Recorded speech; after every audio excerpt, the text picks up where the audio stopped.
warahmatullahi wabarakatuh. Saya Nur Kaidah, mahasiswa PPG dari Universitas Negeri Surabaya. Pada hari ini, Senin tanggal 30 November 2020, akan membuat rekaman video pembelajaran untuk uji kinerja. Rekaman ini saya lakukan pada SMP Negeri 1 Binturi Megayo pada kelas 7A. Terima kasih.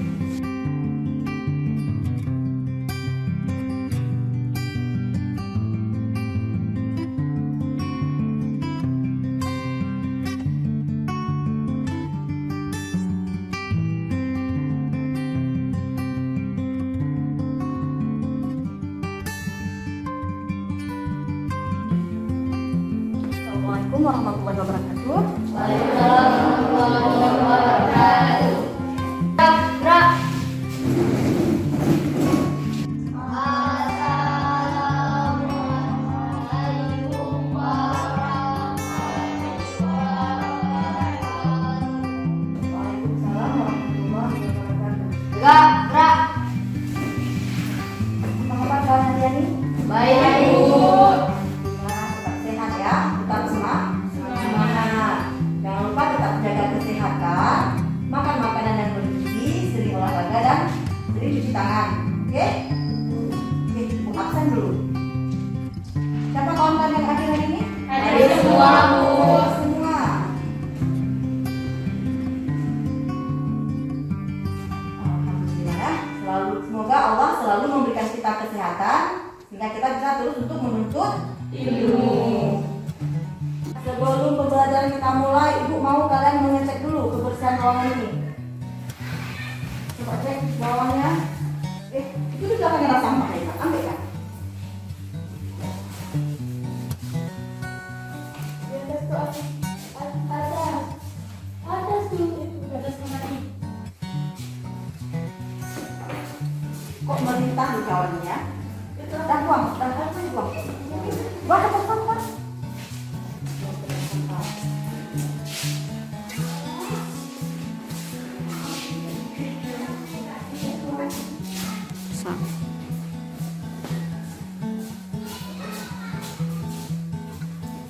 Sudah bersih? Bagus. Jadi kalau kita belajar dalam keadaan kelas bersih, kita lebih nyaman untuk belajar. Nah, sekarang kita berdoa sebelum kita melakukan kegiatan kita. Biasa silakan isi doanya. Agar kegiatan belajar kita dilancarkan, marilah kita berdoa. Berdoa dimulai. Bismillahirrahmanirrahim. Rabbi shrahli sadri wa yassirli amri wa hlul 'uqdatam min lisani yafqahu qawli. Rabbi zidna ilman warzuqna fahman wasi'an. Berdoa selesai. Ya, pelajaran IPA merupakan pelajaran yang paling mudah. Jadi jangan dianggap IPA itu sulit. IPA itu pelajaran yang mudah. Kenapa IPA juga mudah? Karena dalam kegiatan sehari-hari kita sudah melakukan bagian dari IPA, seperti makan. Itu menggunakan sistem pencernaan, itu merupakan bagian dari IPA. Kemudian kalian bisa mendengar suara ibu, itu juga merupakan bagian dari IPA. Jadi IPA itu sulit atau mudah? Mudah. Jadi jangan pernah takut untuk belajar IPA karena IPA itu adalah mudah. Oke, jadi pertemuan kemarin kita sudah mempelajari tentang fotosintesis. Ada yang masih ingat apa itu fotosintesis? Saya Bu, Ya, Siti coba. energi cahaya menjadi energi kimia. Jadi yang fotonya apa? Perubahan energi cahaya menjadi energi. Bagus. Jadi perubahan energi cahaya menjadi energi kimia itu merupakan pengertian dari fotosintesis. Jadi dari praktikum yang kita lakukan kemarin, fotosintesis itu menghasilkan apa? Ada yang bisa? Saya, Bu. Ya, ada yang bisa. Coba. Fotosintesis menghasilkan aluminium dan oksigen. Fotosintesis menghasilkan aluminium, bukan aluminium ya, tapi amilum, nggak apa-apa. Jadi fotosintesis itu menghasilkan amilum dan juga oksigen. Ada yang tahu apa itu oksigen?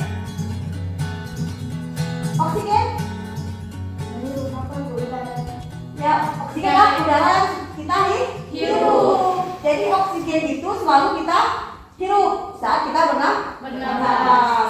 Jadi untuk hari ini kita akan mempelajari materi tentang berkaitan dengan oksigen, yaitu respirasi. Jadi untuk kompetensi dasarnya sama seperti pada fotosintesis, yaitu menganalisis konsep energi, berbagai sumber energi dan perubahan bentuk energi dalam kehidupan. Kemudian menyajikan hasil percobaan tentang perubahan bentuk energi termasuk fotosintesis. Sedangkan indikatornya menemukan konsep respirasi pada makhluk hidup serta menganalisis proses respirasi untuk membebaskan energi. Jadi ini adalah indikator atau kompetensi yang akan kita capai, yang harus kalian capai. Tujuannya apa? Jadi supaya kalian dapat menemukan dan menganalisis proses respirasi sebagai pembebas energi. Nah, jadi kira-kira kenapa sih materi respirasi ini harus kita pelajari?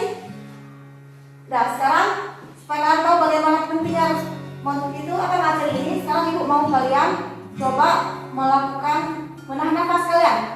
Menahan nafas kalian sebanyak 10 detik. Kalian tutup hidung sama mulut ya. Jangan nanti tutup hidung bernapas dari mulut, jangan. Tapi tutup hidung sama tutup mulut. Ya. Selama 10 detik atau 10 hitungan. Oke, mulai 1, 2, 3.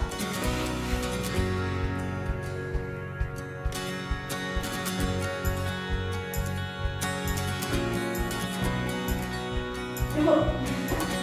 Nah, bagaimana? Bagaimana rasanya saat kalian menahan nafas kalian? Sesak, lain pening. Jadi sesak, pening. Jadi begitulah pentingnya proses pernapasan itu bagi kehidupan makhluk hidup. Dari kegiatan yang sudah kalian lakukan tadi, kalian bisa mengetahui bagaimana pentingnya proses respirasi bagi kehidupan makhluk hidup.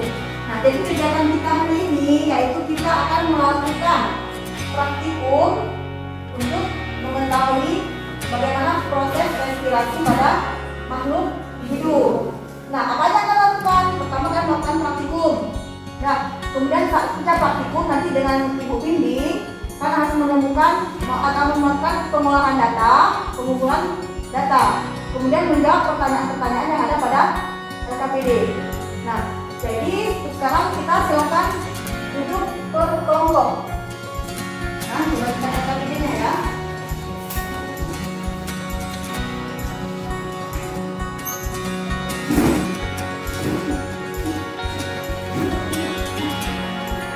Nah, jadi pilihkan terus yang masih LKPD-nya ya. Jadi yang tulisannya cantik biar bisa dibaca nanti waktu presentasi.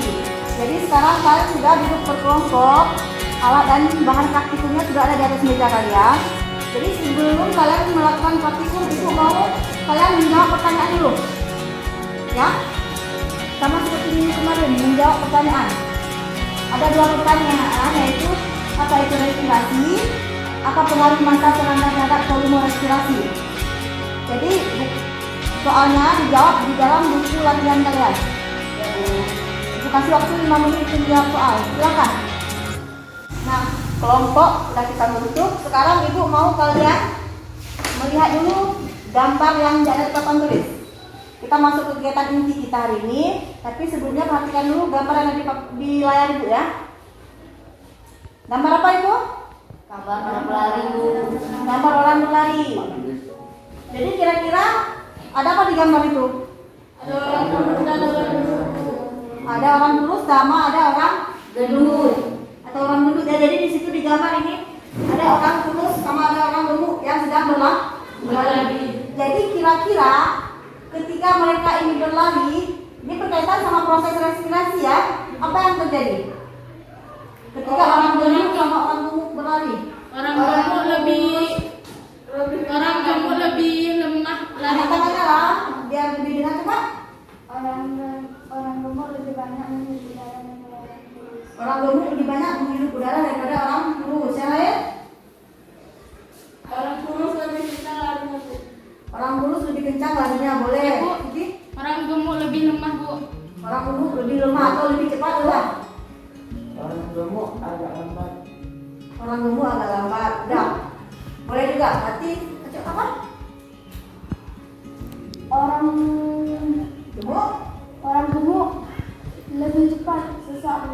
Orang gemuk lebih cepat sesaknya ya. Boleh jadi semua jawaban ibu terima. Pertama ada orang gemuk lebih banyak menghirup udara. Orang gemuk lebih cepat lelah. Orang kurus lebih cepat sampainya ya, lebih cepat tenaganya ya. Dan kemudian orang gemuk lebih cepat sesak. Nah, jadi ibu simpan jawaban kalian. Nah, sekarang coba kalian perhatikan di atas meja kalian. Udah ada jangkrik nggak? Udah. Sekarang coba kalian tengok berapa jumlah jangkrik di meja kalian? Dua. Satu Dua. jangkrik besar dan satu jangkrik kecil. Dua ya, satu jangkrik besar sama satu jangkrik kecil. Udah. Sekarang masih berkaitan sama gambar yang tadi. Udah. Jadi ibu, tadi kan ibu yang bertanya. Sekarang ibu mau kalian membuat pertanyaan mengenai kedua jangkrik tersebut. Coba perhatikan dulu jangkriknya. Kalian buat pertanyaan mengenai jangkrik tersebut. Udah ada pertanyaan nggak? Udah Bu, saya Bu. Coba. Apa respirasi jangkrik besar sama dengan respirasi jangkrik kecil? Apa respirasi jangkrik besar sama dengan respirasi jangkrik kecil? Coba. Apa berat badan jangkrik besar mempengaruhi proses respirasi? Apakah berat badan jangkrik besar mempengaruhi proses respirasi? Udah, jadi pertanyaan pertama dikatakan sama Siti, apakah pengaruh jangkrik proses respirasi mempengaruhi jangkrik besar sama jangkrik kecil? Kemudian apakah berat badan juga mempengaruhi proses respirasi? Jadi pertanyaan hampir sama ya. Nah, jadi untuk pertanyaan itu ibu nggak mau jawab, ibu mau kalian mencari jawaban sendiri. Dengan cara apa? Dengan cara melakukan praktikum respirasi pada serangga. Nah, jadi tadi ibu bagikan LKPD kan? Coba saya perhatikan LKPD-nya. Nah, perhatikan LKPD-nya. Jangan lupa tuliskan nama anggota kelompok. Sudah. Kemudian di sini ada tujuannya. Tujuan praktikum kita untuk apa? Ada di sini. Kemudian ada rumusan masalah. Jadi pertanyaan yang ditanyakan sama kalian, kawan kalian tadi, kalian coba tuliskan di sini dengan kata-kata kalian sendiri. Sudah? Kemudian kalian buat hipotesis. Hipotesis ini artinya tebakan kalian, ya. Jadi istilahnya apa tebakan kalian? Nanti hasilnya akan kita dapat benar atau tidaknya tebakan kalian setelah kita melakukan praktikum. Nah, sekarang alat dan bahan. Ibu mau kalian perhatikan dulu alat dan bahannya kira-kira lengkap nggak? Coba cek ya. Sekarang dicek alat dan bahannya. Lengkap semua ya. Nah, kemudian langkah-langkah kerjanya udah jelas di sini. Langkah kerjanya sudah jelas. Siapkan tabung respirometer. Jadi yang namanya respirometer itu yang ini ya. Jadi karena alat lab kita kurang lengkap, jadi ibu buat respirometer dari botol bekas ini yang namanya respirometer. Nah, bagaimana cara kerjanya? Pertama,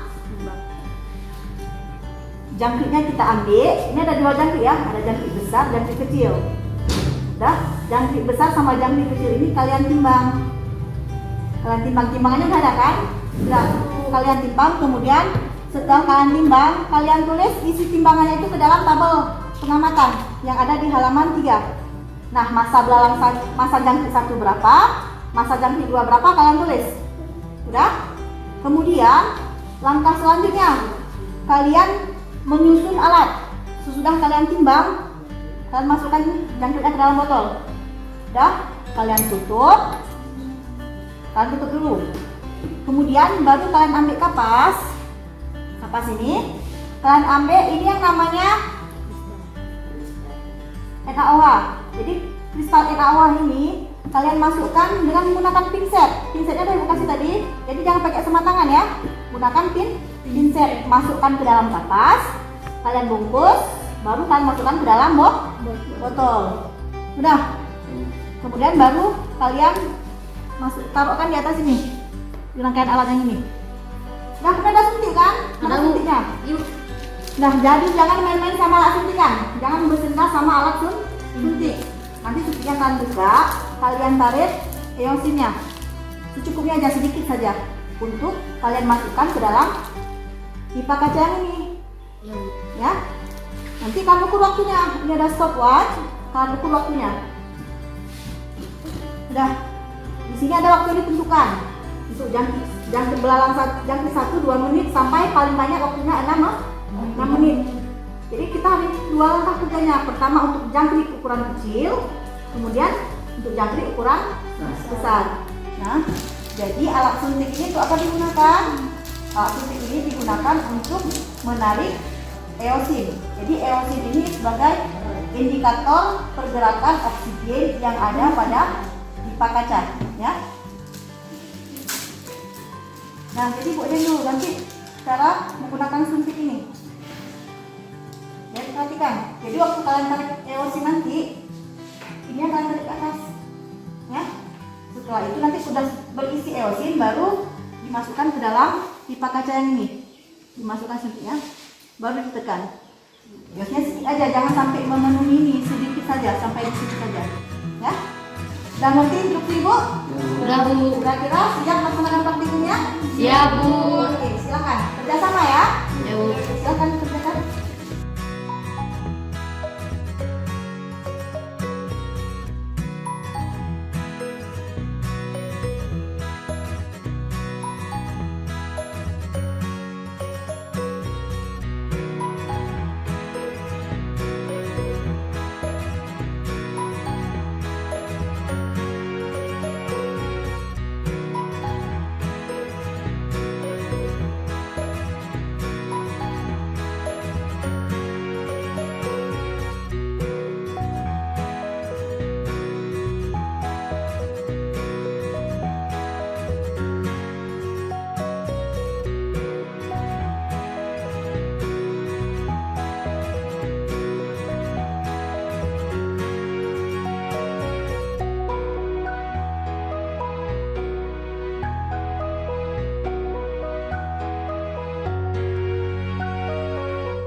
praktikum kita sudah selesai. Alhamdulillah.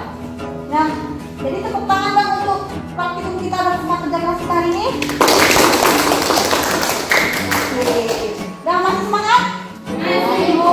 Masih harus semangat karena kita belum mempresentasikan. Nah, sekarang saatnya kita untuk mempresentasikan hasil kerja kelompok kita. Nah, masing-masing kelompok mempresentasikan hasil pengamatan mereka terhadap jangkrik tadi. Ya, jadi yang kalian presentasikan apa saja? Pertama, rumusan masalah kalian, hipotesis kalian, sama masa jangkrik yang sudah kalian timbang tadi. Kemudian tabel pengamatan serta jawaban dari pertanyaan yang ada di LKPD. Dan Ibu minta dimulai dari kelompok 1. Silakan kelompok 1. Assalamualaikum warahmatullahi wabarakatuh. Waalaikumsalam warahmatullahi wabarakatuh. Kami dari kelompok 1 ingin mempresentasikan hasil praktikum kami. Rumusan masalah: bagaimanakah pengaruh massa serangga terhadap volume oksigen saat respirasi? Hipotesis: jika massa serangga semakin besar, maka volume oksigen yang dibutuhkan saat respirasi semakin besar. Data pengamatan massa belalang: jangkrik 1 0,10 gram, jangkrik 2 0,61 gram. Tabel 1, data hasil pengamatan panjang pergeseran eosin. Pada menit kedua, jangkrik 1 0,14, jangkrik kedua 0,19. Pada menit kedua, 4 menit 0,26, jangkrik kedua 0,31. Pada menit ketiga 6 menit, jangkrik 1 0,33, jangkrik 2 0,38. Berdasarkan data pengamatan di atas, apa yang terjadi pada cairan eosin setelah beberapa saat? Cairan eosin mengalami pergerakan. Pergerakan hal ini karena serangga jangkrik melakukan respirasi. Bagaimanakah pergerakan eosin pada masing-masing serangga dari waktu ke waktu? Baik serangga 1 dan 2, pergeseran eosinnya menunjukkan semakin besar. Serangga manakah yang pergeserannya eosinnya lebih banyak? Serangga yang pergeserannya eosinnya lebih besar yaitu serangga 2, serangga yang masanya lebih besar. Jika pergeseran eosin menunjukkan jumlah volume oksigen yang dibutuhkan saat respirasi, simpulkanlah kegiatan yang telah kalian lakukan dengan menghubungkan massa tubuh serangga dengan kebutuhan oksigen saat respirasi. Semakin besar massa serangga, volume oksigen yang dibutuhkan semakin besar. Berdasarkan data pengamatan dan analisis di atas, maka dapat diambil kesimpulan. Jika massa serangga semakin besar, maka volume oksigen yang dibutuhkan saat respirasi semakin besar. Demikian presentasi kami dari kelompok 3. Assalamualaikum warahmatullahi wabarakatuh. Waalaikumsalam warahmatullahi wabarakatuh. Dan alhamdulillah presentasi sudah kita lakukan. Jadi masing-masing kelompok memiliki hasil pengamatan yang berbeda. Kira-kira ada yang tahu nggak kenapa hasil pengamatannya beda? Ada? Kira-kira ada yang tahu nggak kenapa hasil pengamatan kalian beda? Bu, saya Bu, Coba. karena jangkriknya beda Bu. Ya, karena jangkriknya berbeda. Jadi apabila jangkriknya ukurannya berbeda, maka akan menghasilkan hasil pengamatan yang berbeda. Nah, dari kegiatan tadi bisa kita ambil kesimpulan bahwa respirasi merupakan proses pembebasan energi yang tersimpan dalam zat sumber energi. Dengan bantuan oksigen dibebaskan melalui proses respirasi. Nah, dari percobaan tadi, semakin besar massa tubuh makhluk hidup, maka semakin besar oksigen yang diperlukan. Nah, sampai ini ada pertanyaan ya anak-anak? Ada pertanyaan tidak? Semangat lah. Tidak Bu. Tidak, berarti udah mengerti semua ya? Sudah Bu. Alhamdulillah. Jadi kegiatan tadi menyenangkan nggak? Menyenangkan. Tadi kita udah melakukan menjadi seorang peneliti cilik dengan mengeksplorasi jangkrik. Nah, jadi tadi kelompok yang kompak, yang aktif, yang terlihat serius dalam melakukan praktikum kelompok 1. Nah, sekarang kasih tepuk tangan dong untuk kelompok 1-nya. Jadi untuk mengetahui pemahaman kalian, Ibu mau kalian menjawab kembali soalan prioritas tadi. Dan soalan yang Ibu kasih tadi waktu pertama kali, jadi jawabnya belum benar. Sekarang Ibu mau melihat lagi setelah kalian melakukan praktikum, setelah Ibu jelaskan, kira-kira mengerti nggak tentang respirasi? Sekarang kalian jawab kembali soal yang ada di layar Ibu. Ibu kasih waktu 5 menit. Ya, silakan dikerjakan. Jangan Ibu baca ya. Jawaban kalian tadi. Ini si Yusuf masih agak salah jawabannya ya. Berarti si Yusuf harus belajar lagi di rumah. Sedangkan yang lain alhamdulillah sudah mengerti apa itu respirasi dan pengaruh massa tubuh terhadap proses respirasi. Ibu kembalikan bukunya ya.